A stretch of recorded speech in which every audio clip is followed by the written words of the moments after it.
early 1690s, a small New England town was gripped by a phenomenon that would forever stain the pages of American history. Welcome to Salem Village, Massachusetts, a place where fear and superstition converged to create the infamous Salem witch trials.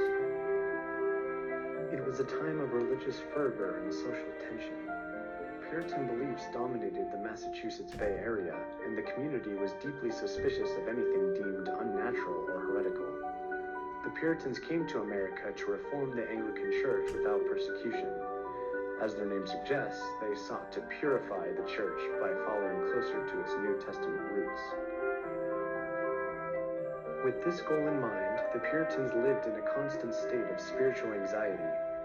One of their greatest fears was the idea that Satan would grant power to anyone who would swear their loyalty to him.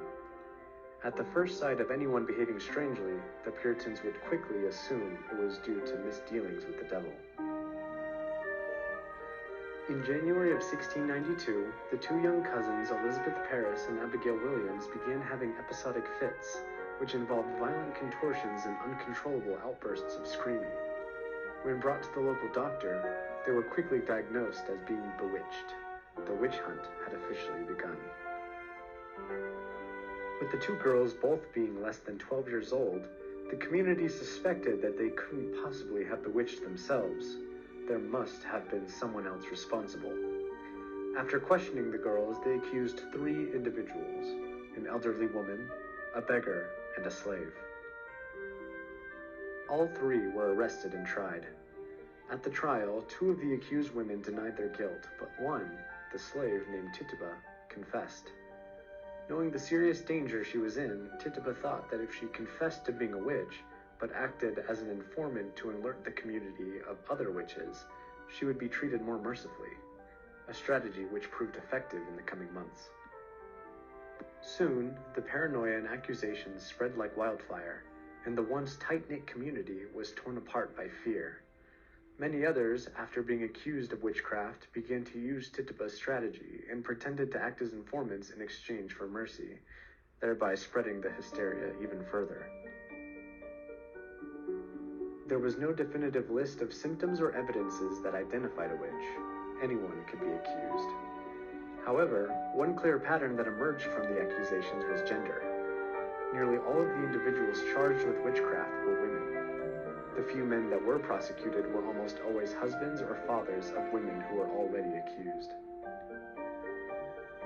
This apparent targeting of women may have occurred for several reasons. First, the Puritans believed that women were more likely to be tempted or deceived by Satan. This was an idea that was rooted within the story of Adam and Eve.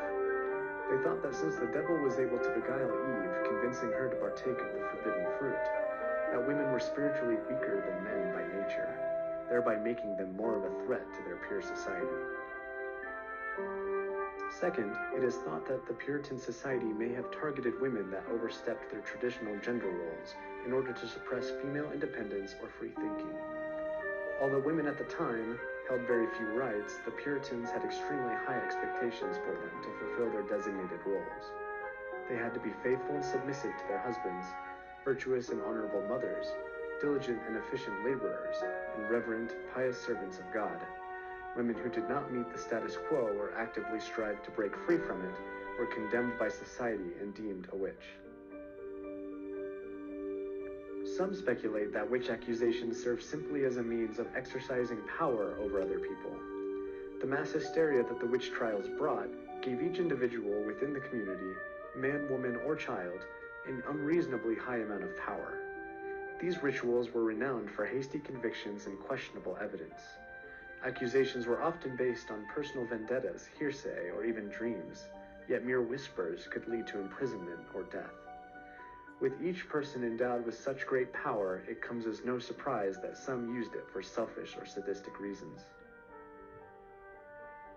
Throughout the Salem witch trials, over 200 people in total were accused of witchcraft, dozens of which were incarcerated and suffered inhumane treatment in jail, and at least 20 of these unfortunate souls were hanged. But from this dark chapter, a glimmer of reason emerged. As the trials escalated, public opinion began to shift.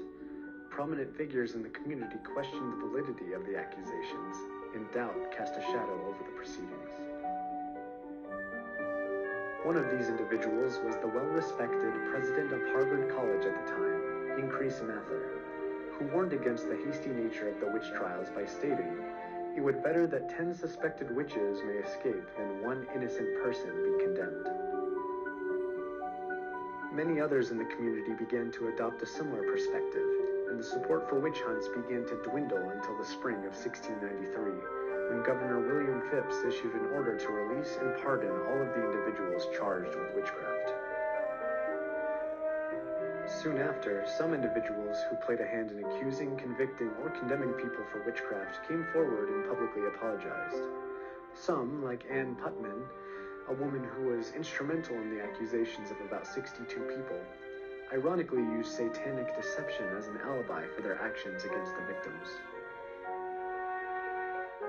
Today, Salem stands as a place of reflection, a reminder of the darkness that can grip a community when fear takes hold. It's a testament to the importance of justice, reason, and the value of learning from the mistakes of the past.